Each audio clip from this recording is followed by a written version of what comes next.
Hey, what's going on, everyone? This is Mitch. Good Sunday morning to you all. I hope you guys are doing awesome out there this morning and having a wonderful start to your day. And I hope everyone's been having a great weekend out there so far. There's a lot to go over in this morning's video, and the first thing we'll discuss is today's weather. We'll speak on current conditions, the latest outlooks, and then we'll break down the country section by section. There's many states we'll zoom into that do have the higher risk of strong to severe thunderstorm activity for today. In fact, we got strong to severe thunderstorms out there this morning across areas of the country, but we'll speak on everything. We'll get very detailed for you folks, and then after we get done doing that, we'll speak on a couple days to come as we continue just to have normal kind of run-of-the-mill summer thunderstorm activity across areas of the country, a little bit of a flash flooding risk here or there. So we'll speak on the outlooks, but then we'll give you a big update on the tropics. This will be our longest update on the tropics that we've had so far this hurricane season. I'm going to mention two different areas. One, which is Tropical Depression 2, which is with us right now here in areas of the Gulf. And then we're going to speak on another area that could emerge in areas of the Gulf closer to the southeast coastline, Gulf coastline, or maybe off the coast of the southeast, like maybe off the coast of Georgia, the Carolinas, the east coast of Florida. So we still got things to figure out with that, but we're going to discuss the setup with that, the chances, at least my opinion, on if we're going to get development out of this or not. So if you just want to hear about the tropics, there'll be a timestamp up for that. You can just jump right ahead. My videos are very long if you're a new viewer, but you'll get a lot of good information in these videos. So if you guys have not subscribed, certainly consider doing that. Like the video if you like it. And if anybody has anything that I can pray about or pray over, please put it in the comments below, and stay tuned for the end of the video if you want to join us for a Bible devotion. So let's get rocking and rolling. So this is current conditions. A lot of energy across the northern tier of the country, South Dakota.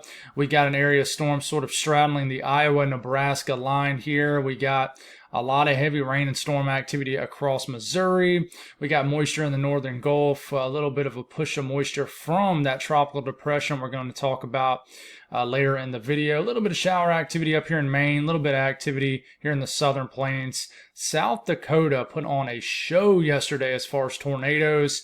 Should have definitely been a higher tornado risk day up there, but hopefully nobody got significantly impacted. I did see one video where a tornado looked like it was doing damage to a house or something, or some sort of building, but hope everyone's faring well up there. You guys are getting rocked by thunderstorms again this morning, but man, there was some wild photogenic tornadoes yesterday in South Dakota for sure. So the western U.S. looking pretty quiet. And we do have some rain I need to mention here, surging across areas of the UP and Michigan and northern Wisconsin. So that's that. Watches, warnings, and advisories. It's getting very hot in the Pacific Northwest, areas of the northern Rockies. We do have heat advisories. We have, I always get confused if these are red flag warnings or extreme heat warnings, and they are extreme heat warnings. So these are littered about here in Arizona, southern areas of California. We do have some flood watches across Missouri, some dense fog out here across areas of Ohio, probably into Indiana and stuff also, but not enough to pump out the dense fog advisories or anything like that. Moving forward here, we do have a large area of the country that runs a slight risk in the yellow, level 2 out of 5, risk of severe weather. This is stretching from the high plains, central high plains, all the way through the middle of the country, all the way up into the Midwest and to the Great Lakes region. Then we do have a marginal risk we'll zoom into from our friends here in the Mid-Atlantic, level 1 out of 5 across the Tidewater areas of the Delmarva, Mid-Atlantic. But let's zoom into this slight risk area. So here it is. What's driving this? Well, believe it or not, there is a sub 2% risk of a tornado today. I don't know. I'm not an expert, just a guy that talks weather here on YouTube, but with any severe weather threat across the northern section of the country this time of year, I would almost always put at least a 2% risk of a tornado. But anyways, the wind threats with this is really one of the things driving the severe weather slight risk for today. I'll click on it here. 15% risk of winds exceeding 55 to 60 miles per hour within 25 miles in a given location. This pretty much stretches across the entire slight risk area. As you can tell, it matches up well wind threat there. Hail threat, not as high, but there is a little bit of a higher risk of hail here in the high plains of Nebraska, Wyoming, down into Colorado. This does just about include Denver. Might as well include them here. 15% risk of hail exceeding 1 inch in diameter or larger. So we will take a look at the excessive rainfall outlook. A little bit of a higher risk of flash flooding to potentially occur here across the yellow areas. And this is really for what's happening right now also. Could have some more storms that develops in this area later on today. But if I zoom into this region, Omaha down to Kansas City, Columbia, Jefferson City, all the way down to Springfield. These people, if you live here in the yellow region, this is where we run a 15% risk of flash flooding within 25 miles of any given location for over the next 24 hours or so. So be aware of that.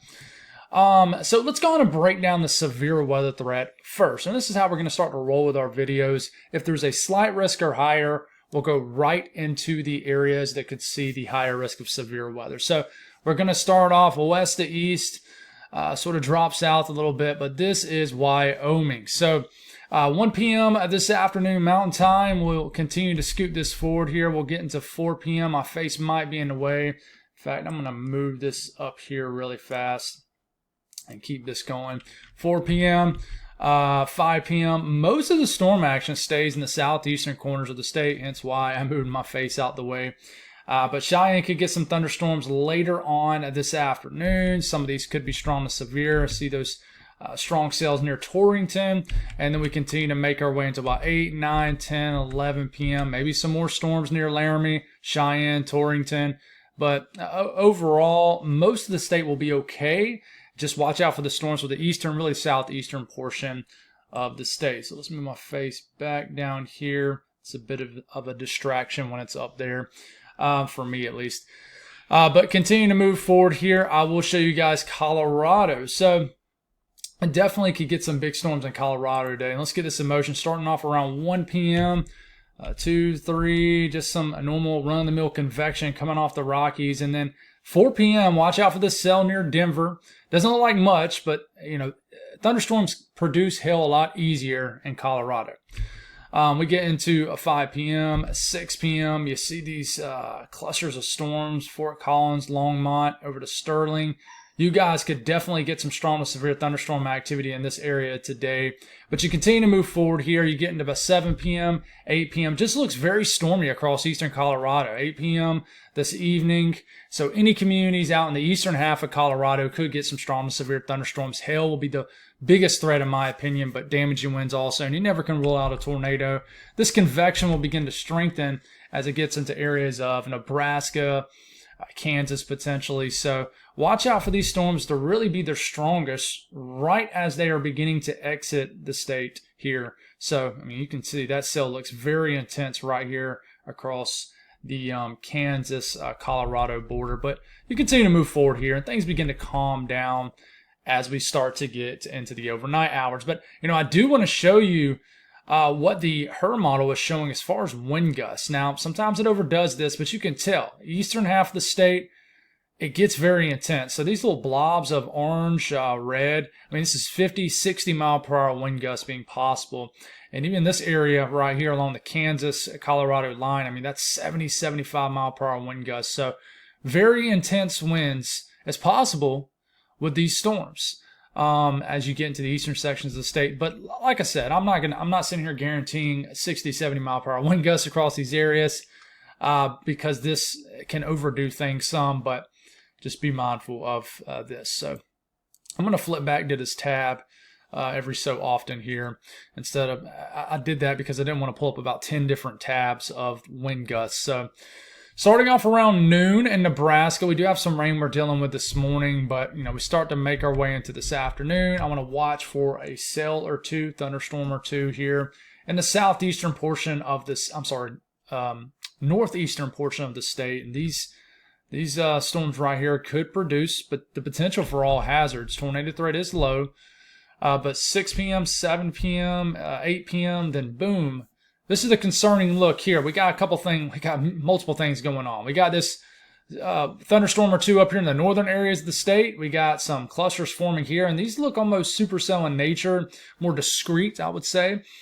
So watch out for some hail with these storms, some damaging winds, and we got a cluster of storms surging out of Wyoming and Colorado. So we keep going here, and I mean, we got this isolated cell. This is about 9 p.m. Look at these clusters of storms developing here. I think this is going to be due to some outflows left over from the morning and early afternoon convection.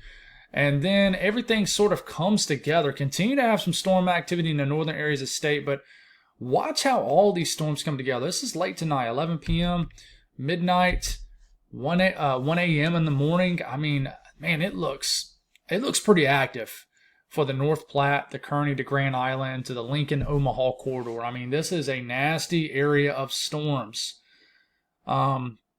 So just be aware of this. Damaging winds, the primary threat with this, but definitely going to get some hail. You could get an embedded tornado with this. Continue to have some convection up here in the northern areas of the state, but this could produce some very heavy rainfall too. And then all this stuff kind of surges southeast in time. So, I do want to show you what the wind gust swath is showing for Nebraska. Where is it? Right here.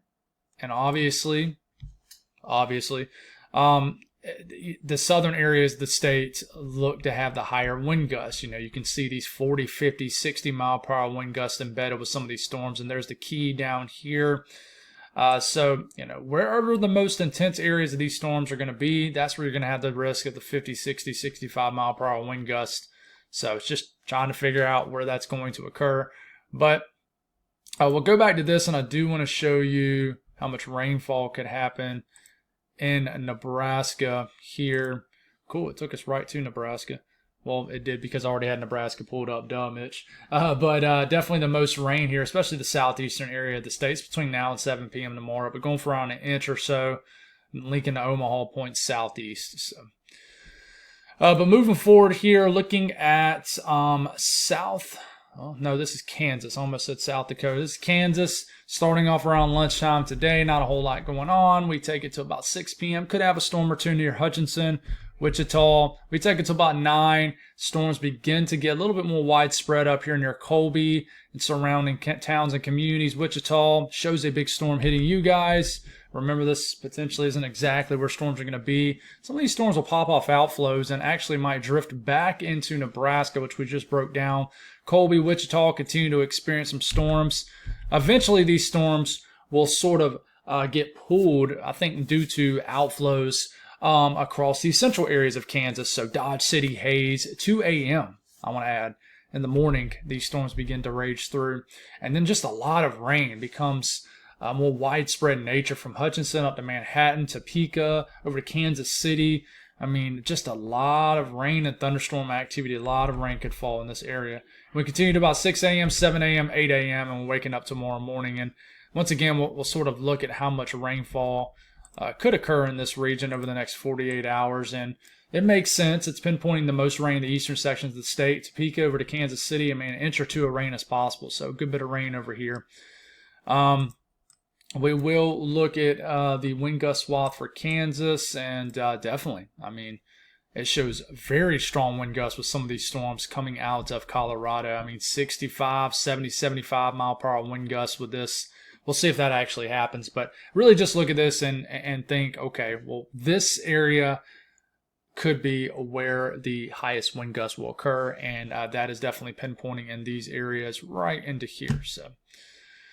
Moving forward here and looking at Missouri, starting off this morning, we already obviously have some thunderstorms sort of riding down the Iowa-Nebraska border right now, starting to sink into Kansas and Missouri. So Kansas City, St. Joseph, going to get some thunderstorms this morning. The leftovers, remnants, if you will, of this will get all the way down to Springfield, maybe roll to Columbia. About lunchtime today, deliver heavy rain, thunderstorm activity. Could get some storms near St. Louis. Then what happens late in the afternoon, the evening hours?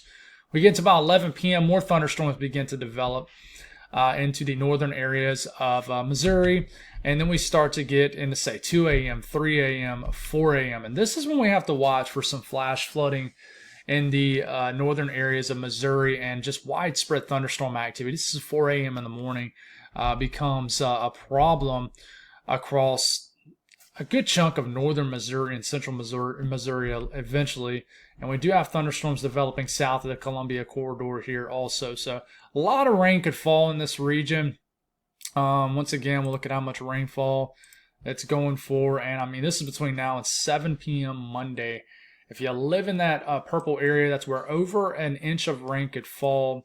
More of the red area, that's over 2 inches of rain. But a lot of rain coming over the next 36 hours. A lot of rain's falling right now. But once again, we'll look at the wind gust swath for Missouri. Putting in work this morning here. And most of the stronger wind gusts are definitely going to be in the northern areas of the state, as you can tell here, which makes sense. That's where the slight risk is. Now, going up to Iowa, starting off around late morning, 11 a.m. to be exact, 2 p.m., 3 p.m., 4 p.m., you got more of almost discrete to discrete, semi-discrete to discrete supercells almost trying to form here from Denison, Lamar's, Fort Dodge, Mason City. And these sort of drift eastward with time, 6 p.m. I mean, Fort Dodge, watch out. Mason City, these will eventually try to get into Des Moines, Ames. These storms look pretty intense, could produce some large hail. Even though the hail threat is low, but damaging winds is definitely a bigger threat. But, as always, I wouldn't be surprised if they at least put a 2% risk of a tornado with this severe weather threat today, eventually in time with later updates throughout the morning. But we get into 8 p.m. and 9 p.m. Most of the action shifts into the eastern areas of the state of Iowa, Waterloo, Decorah, Dubuque, Cedar Rapids, Iowa City. And we could have some more storms that enters the western areas of the state later tonight. This is around midnight. Storms near Omaha. Look at the nasty cluster of storms here in southwestern areas of the state of Iowa. This could produce some heavy rainfall, some very strong winds. So just keep in mind in Iowa, that first round that comes throughout the afternoon and evening hours is probably not going to be the only round for some folks. So then more thunderstorms begin to develop as we're waking up tomorrow morning. And once again, we'll look at how much rainfall could happen in this area over the next 36 hours. Purple area, that is where over an inch of rain could fall. Then kind of the bluish area is a half an inch to an inch or so. And of course, we'll look at the wind gust swath for this area.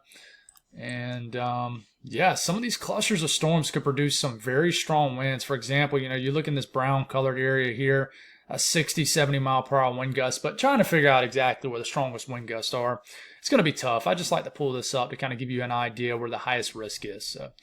And then we go up into Minnesota. I always don't like how they show Minnesota and Wisconsin, which are the two states we'll show next, because it seems like they cut off some people there at the bottom of the screen. But I also want to keep the time on your screen too. So lunchtime, we get into about 3 p.m. You see the storms down in Rochester, south of Minneapolis. And then we get into about 6 p.m. Most of your storm action staying in the southern areas of the state. Some storms could make it between Minneapolis and Duluth, very possible. And then we get into about 11 p.m., midnight tonight. We get to 1 a.m., 2 a.m., 3 a.m., 4 a.m., 5 a.m. It keeps most of the action in the southern areas of the state. There ain't really a whole lot to talk about with Minnesota, just because we can only look at what we can look at, which is short-range model guides, which doesn't show a ton of stuff. Now, Wisconsin, starting off around early afternoon. This is when the thunderstorms could get intense. And, like I said, southeastern areas of Minnesota could be the more intense area of storms. But this is 5 p.m. I mean, Eau Claire to La Crosse to Rochester. Some intense storms are likely. Damaging winds, biggest threat. And then we start to get into 7 p.m. Could have a couple cells up here. But down here looks to be the biggest area. So this is... I'm going to cut the time off so I can show everybody. I'm going to just memorize the time here. But this is 7 p.m. This is 8 p.m. Green Bay, watch out. Oshkosh, Madison, 8 p.m. tonight. Shows some intense storms moving through. Damaging winds, primary threat. Hail will be there too. And then will be a small tornado risk. And eventually around 10 p.m. this hits Lake Michigan. But for my friends here in the UP of Michigan, I would watch out for the southern areas of the UP. Like right when you start to get to the Wisconsin border. There could be some really strong and severe storms. But there is a chance for my friends up here. You guys could just get widespread thunderstorms. So this particular model run. Shows it missing some people. We get into later tonight, and then things begin to calm down. But, rainfall between now and the next 36 hours, and shows the most rain falling up here in the northwestern areas of the state. But as last thing we'll show you here is where is it? Wisconsin. Where are you at? Shows some nasty wind gusts with some of these storms. Just where they form. Shows clusters of 50, 60, 70 mile per hour wind gusts. So just got to figure out where they form. So that's an update on that. We spent a lot of time on that. Southeast today. Listen, I'm not going to zoom in anybody individually here, but I will say that, I'm going to zoom into Florida. We're going to make our way into the afternoon hours, and I'm going to freeze it here. This is 4 or 5 o'clock this afternoon. Today will be a classic day of just pop-up thunderstorms across the entire Southeast. I know the resolution on this might not be the best just because it's just tropical tidbits, but you see just the areas of green and yellow and orange and red. This is just pop-up activity. Now, I do want to zoom into Florida. Maybe a more organized complex of storms down here. So take a closer look at Florida. Get to about lunchtime. You see this area of storms developing here in the northeast Gulf. I think this is going to be a common occurrence over the next several days. But we start to get into 4 p.m., 5 p.m., cluster of storms. Could definitely make any kind of boating in the northeast Gulf definitely an issue, but there's going to be a pretty intense cluster of storms. I mean, obviously over land we got isolated to widespread thunderstorm activity, but eventually this sort of draping line could begin to grind down the western coastline of Florida. So Tampa, watch out around 6, 7, 8 o'clock tonight. Some thunderstorms. Just more of an organized cluster of storms. This sort of origins is in the Gulf. So just be mindful of this line of storms that could sort of scrape down almost the entire peninsula of Florida this afternoon to this evening. And then we get into the northeast. We get into this afternoon. Most of your activity is going to be in the mid-Atlantic. But the immediate, northeast New England area is quiet. I mean, there's not really anything to speak on. So we will mention the mid-Atlantic, kind of the DC-Baltimore corridor. Some of these storms could hit strong to severe limits, and they definitely will, in my opinion. Harrisonburg, Charlottesville. Eventually, these storms could begin to develop around Fredericksburg. These storms could make it into the DC-Baltimore corridor, but it really keeps most of the action into Virginia. And I have a little bit of Virginia cut off there, but just know if you live in Virginia, just normal thunderstorm activity, except little bit better ingredients in the atmosphere for more of a severe weather threat. So just keep that in mind. South Central U.S., we've already covered some areas in this area. I love saying the word area, as you know. But some thunderstorms in southeast Texas, southern Louisiana will be widespread in nature. Thunderstorms will be widespread in nature. Once again, for hope I didn't just say southwest Texas, but southwest Texas, some thunderstorms will be there too. New Mexico. The Dallas-Fort Worth area, kind of in the central Texas, southern Oklahoma, has been pretty dry lately. You guys have just kind of been in the middle of pop-up thunderstorm activity and then flow to your west. But we've already talked about Kansas. We've already talked about Colorado. Some thunderstorm activity possible in areas of Oklahoma late tonight and really the northern areas of the state. But moving past this, north central U.S., pretty much already broke down everybody. I will mention some thunderstorms are possible in Indiana, Ohio today, as you can tell down there at the bottom of your screen. But we've pretty much covered everybody else in this region. So there's really nobody else to speak on a whole lot. I don't want to double dip here, which I often do. You guys know that. Western U.S., quiet weather. It's just, you're being dominated by a ridge, a lot of sinking air, not a whole lot of thunderstorm activity out here. So I do think the pattern will shift, though, especially in the southwest in the coming days. But the eastern U.S., hot summer air, guys. I mean, nothing really, any crazy things to speak on. I mean, still continues to be a few degrees above average. People's ACs have went out. That heat wave we've had earlier last week definitely did a number. It's amazing amazing in not good ways, by the way, how many people I heard about their HVAC unit going out. It's crazy. As soon as it gets that hot, guys, it exposes a lot of weaknesses. It exposes a lot of weaknesses with things that pump out energy. Last week I had my ceiling fan go out, which is not a big deal. I had my dishwasher go out. I was cleaning out my air vents because they all got clogged up. I have a Husky now, and I'm just really big on that kind of stuff. When we first moved into our house, we had a lot of issues with our ductwork and our HVAC units, so I like hyper focus on it all the time. I have a smart thermostat, always watching how many hours my unit is running, if there's any oddball days, things like that. So I'm just, I guess, kind of weird with that kind of stuff. But this is temperatures for the east. For the west, very hot across the southern plains. I mean, hundreds, upper 90s, and it's getting hot across the western U.S. too, blistering hot across the southwest. Severe weather risk days to come. Just tomorrow, your Monday. No slight risk up right now, but if you live in the dark green area, that's where we have a level 1 out of 5 risk of severe weather. Not a huge deal at all, but some of these storms will pack more of a punch. And then a large area of the country will at least run a risk of thunderstorms, as you can tell in the light green. The excessive rainfall outlook, just a large marginal risk, not a big deal. And then the day 3 outlook, across a pretty highly populated area, at least has a marginal risk of severe weather. This stretches from the Carolinas all the way up into portions of Maine. So this entire dark green region, marginal risk of severe weather. So, and I hadn't even looked past day 3, to be honest with you. So let's see if there's anything I missed. Day 5, day 6. Day 7, day 8, nah, nothing to speak on here. We'll go back to day 3. We are clicking a million miles an hour. Now, day 3, the flash flooding threat, which is Tuesday. They are already highlighting an area for the Delmarva. Man, there's a lot going on here, ain't there?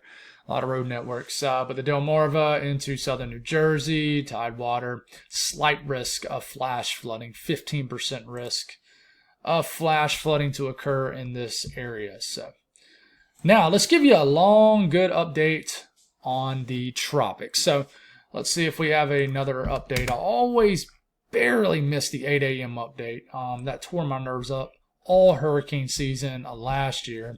And we're going to miss it this time. But right now, we have Tropical Depression 2. So, this was the 4:30 update, and it's the 35 mile per hour tropical depression, 1010 millibars. Moving west-northwest at about 9 miles per hour. So not very fast. It's tucked in deep down here in the Bay of Campeche. And something about this area, normally the terrain, geographical features, like to spin things up down here, even if the environmental conditions aren't super supportive for tropical development. So Tropical Depression 2 down here. Another look at this. I love this site. Guys, this site is free. I'm going to reiterate this. It's free. It's called Zoom Earth. It's like combining Google Maps with the tropics. It is phenomenal. It's awesome. They do a great job here. I'm going to zoom into this area. This is not in motion, but if I click here, this is right around where the central low pressure is. They are still forecasting this afternoon for this to take a name and turn into a tropical storm. It would be Barry, with an A, B-A-R-R-Y. So if it does take a name, it'll be right the last second, right before it eventually makes landfall. And in fact, there's actually tropical storm warnings up for areas of the coastline of Mexico. So we'll have to see what happens with this, but it's forecast to become a tropical storm. But I wouldn't be surprised if it doesn't quite make it. And it does look pretty unorganized. It's just popping off convection. If you see these blobs of colors like blacks, whites here, reds, this indicates colder cloud tops. The higher up these cloud tops get, the colder they're going to reflect on the thing that you're seeing on your screen. Now, this is not well organized, so you don't have a consistent area of convection soaring up really high up in the atmosphere. So this storm is not really being impacted by the directional flow in the upper levels of the atmosphere, more so the lower directional flow in the atmosphere. So therefore, this thing is just going to kind of get pushed more so west right into the Mexico coastline. So, if this thing was a little bit stronger, it would want to gain a little bit more latitude, and it might have time to stay over the open waters of the Gulf a little bit longer and maybe impact Texas on down the road. But it's so weak and unorganized that it's being influenced more so by those lower level wind currents. And that kind of leads me into this upper level wind flow, sort of going, I'm going to draw on this a little bit. You're not going to be able to see this very well, but upper level wind flow with this is going more so like this. So getting some solid westerlies, and you can see it by how some of the clouds are streaming away like that. But in the lower levels, it's kind of going like this, right? So you can tell there's a difference between wind flow at different levels of the atmosphere. What does that create? It creates wind shear. Tropical systems do not like wind shear. There is some good things with this because, as far as good things for the tropical system, obviously the good thing is this is not going to develop into anything significant. But the good thing for the tropical system is the wind flow in the upper levels of the atmosphere, and I mentioned this yesterday, is creating a bit of an outflow. So pushing air away from the system, it's just the lower levels are not pushing it like even close to that direction like that. I mean, it's pushing like this. So that's creating a lot of shear, and that's why this thing is really not going to organize. But the main reason it's not going to organize is because it's just running out of water. So we'll go deeper into these tropical systems like that with bigger systems to talk about on down the road. But as far as how much rainfall is forecast from this system in the sort of yellowish orange area here, that's where up to 10 inches of rain could fall on some of these areas here in Mexico. So if you're tuning in from Mexico, definitely say hey. I know I probably don't have a lot of people tuning in, but be aware of how much rainfall could happen with this. Now, speaking closer, we're moving past tropical storm depression to maybe what's soon to be Barry. I think the next name is, let's look at this really quick. I think it's Chantel. Hopefully I said that right. Hurricane names. You would think that a weather guy would have all the names of the hurricane season memorized, but I'm not going to pretend that I do, guys. Punctuation. Let's see. And let's look at this just to make sure we're saying it right. Chantal. I think it's Chantal. I don't know. You guys correct me in the comments. So that's the C name. Of course, we got to take the B name first. And if we don't take it with tropical depression, we will end up taking it with something else. Okay, so this might become Barry. It might not become any of it. But moving past all of that, let's start it off tomorrow afternoon. So what you're going to notice as I move this in time, we start to get into a Tuesday afternoon. Well, this is Tuesday morning. What you're noticing here is a big blob of convection here in the northern Gulf. This is the energy that we're going to be talking about. Now we start to get into Wednesday. Still there, right? Blob of convection here. Blob of shower and storm activity. So we got some stuff off the southeast coastline also. Okay, we start to get into Thursday. It's still there. We got this stuff right here. Looking a little bit more widespread than this now. We got this stuff off the coast of the southeast. We got this stuff tucked into the Gulf. And then we get into Friday. More so off the coast of the southeast now. And then it pops an L as we start to get to the 4th of July. A weak low pressure, 10-12. Not a big deal.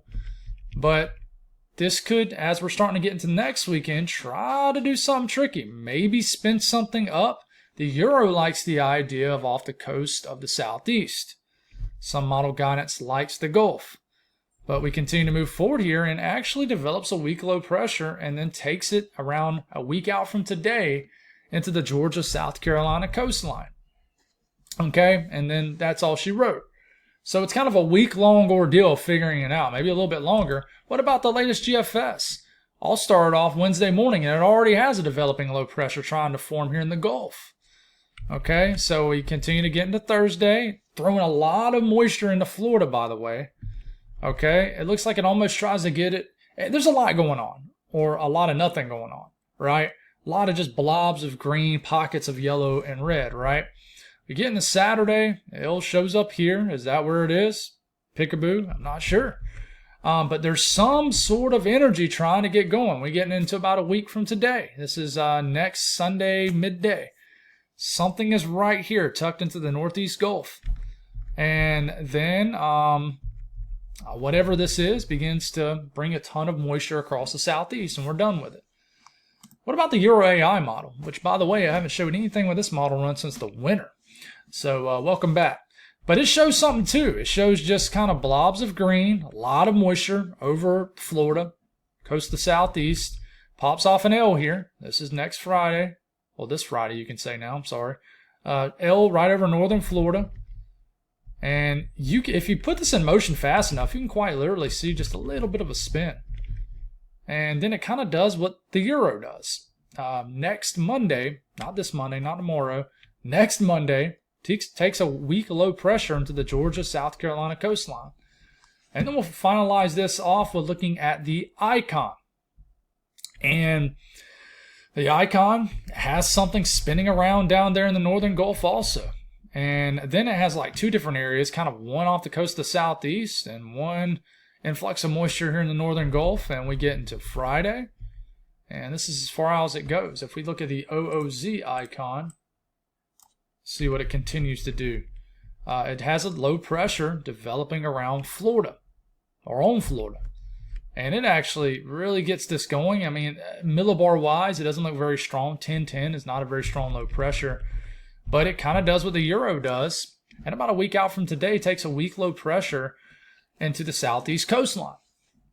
So you ask what's going on with this? Well, if you look at energy, and this is actually, this is 850 millibar energy. So this is energy in the lower levels in the atmosphere, about a mile above our heads. And where you see these slashes of yellow, orange, this is energy in the upper levels of the atmosphere. So if you start to see this color thing right here, we start to see some of this get into like dark yellow into orange and red. That's where some of this energy is beginning to consolidate. And you can look at the wind barbs. If you look really closely, you'll start to see them rotate cyclonically. So we get this in motion. We get into Thursday, and this is the, what model run? This is the Euro. We get into Thursday. We get into Friday. Okay, now I want you to really just focus in on this area. At this point, these wind barbs are circling around at this point. Okay, they're rotating. So we got some sort of low pressure developing here, and you can actually see the spin. And then eventually, about a week out or 8 days out from today, it plows it in. So what's going on is energy is getting tossed down into the Gulf. And then it gets trapped because a ridge builds on top of this area up here. And it really bogs this down and keeps energy into the warm open waters off the coast of the southeast or either the Gulf. And, we can even look at the GFS. You can see energy down here with this too. We get this in motion. Sure enough, here it is with the GFS. This coming Friday, 4th of July, has some energy off the southeast coastline. And then eventually kind of spins a broad area of low pressure right into the southeast. And, we can look at, does it show this? Yeah. So this is the Euro AI model. Has a little spin down there, just kind of dancing around. And then we look at the icon, and it's not going to show, it's probably just going to show, it's going to show 500 millibar spin here. And it has something down there across Florida about this coming Thursday into Friday. So we just got to watch this. With these weaker low pressures, they get influenced a lot more by the lower level winds. So they just kind of move or meander around a stronger low. And we talk a lot more about this when we get deeper into hurricane season when we're really breaking down a more significant storm system. They kind of control their own environment more, and they always want to gain latitude more because they're pulled more by the upper level winds because they're taller storms. Stronger convection is higher convection. So we'll speak a lot more on that in the future. But there's something here. There's something here as we get into later this week. I really think there is. I'm something into this area. It's going to form right here. Is it going to form right here? Is it going to form at all? I just think there's something sneaky. And And by the time we make a video tomorrow, guys, I will have the C name nailed down. I want to say Chantel, but if I just looked at the punctuation chart, it looks like it says Chantal. So I'll have to figure that one out. I might be I tend to overthink that kind of stuff too much and say something really weird. But the last thing I'll speak on is this is rainfall, and I'm actually going to extend this a week out. This is a rainfall between now and this time next week, so 8 a.m. next Sunday. Lots of rain is possible to likely along the coastline of the Panhandle, through the Bend, through the west coast of Florida. The west coast of Florida, but the entire peninsula of Florida, a few to several inches of rain. One thing I will watch for, though, is more rain, at least a forecast for more rain to increase for these areas right into here. If something develops, maybe more rain getting pushed into these areas. So that's something to watch, but a lot of rain. This will be a bit of a topic over the next week for sure. And what's wild is we were talking about the tropics heavily the days leading up to the 4th of July last year too with Beryl. I know you guys remember that one. That was wild. But anyways, God bless all y'all. Almost forgot. Not going to forget though. I've yet to do that yet. I know one of these days I'm going to forget to do my Bible devotion, and I'm going to feel a lot of shame for that. But we're 40 minutes deep, so let's go on and create a timestamp, and let's make Zoom Earth our timestamp for our Bible devotion. So, all right. So this morning we are in Mathews, and we're chapter 6, verse 34. So it says, "Therefore, don't worry about tomorrow, because tomorrow will worry about itself. Each day has enough trouble of its own." I'm sure a lot of people have heard this one, right? So I wrote down a couple key points. Live in the present. Try not to worry about things that haven't happened yet or might not ever happen. Constant worry and anxiety will always negatively impact your life. God will pull you through anything if you trust in Him.